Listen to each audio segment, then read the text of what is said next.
রাজনৈতিক দলগুলোর সমর্থন ছাড়া প্রবাসীদের ভোটাধিকার বাস্তবায়ন অসম্ভব বলে মন্তব্য করেছেন প্রধান নির্বাচন কমিশনার এএমএম নাসির উদ্দিন। সকালে আগারগাঁওয়ের নির্বাচন ভবনের অডিটোরিয়ামে প্রবাসী বাংলাদেশিদের জন্য ভোটিং সিস্টেম উন্নয়ন সংক্রান্ত আয়োজিত সেমিনারের শুরুতে তিনি এ কথা বলেন।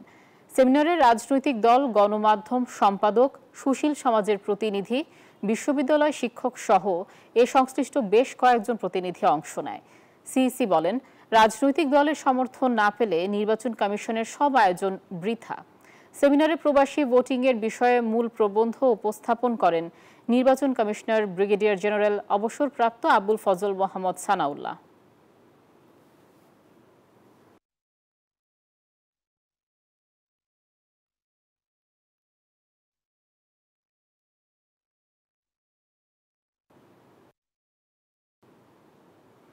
এ বিষয়ে বিস্তারিত জানাতে সরাসরি যুক্ত হচ্ছেন সহকর্মী সামিয়া মাহতাব রোজা। রোজা, বৈঠকের আলোচ্য বিষয় নিয়ে বিস্তারিত জানাবেন আমাদের।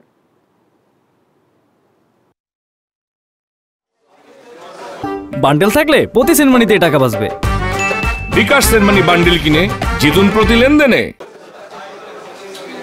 যেমনটি জানেন যে আমরা এখন আছি নির্বাচন কমিশন ভবনে আগারগাঁও এবং ঠিক 9:30টার দিকে শুরু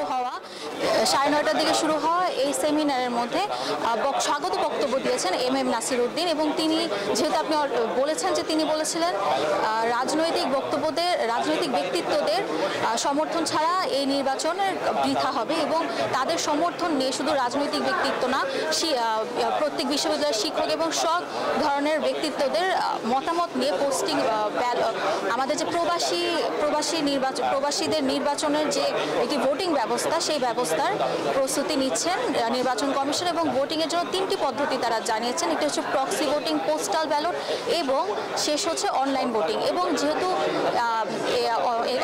এই বিষয়ে কথা হচ্ছিল তখন সেমিনারে জানিয়েছেন আমাদেরকে যে শুধুমাত্র একটি ভোটিং ব্যবস্থা দিয়ে আসলে ভোট নেওয়া প্রবাসীদের জন্য কষ্টদায়ক হয়ে যাবে, যার কারণে তারা দুটি ব্যবস্থা অবলম্বন করতে পারেন।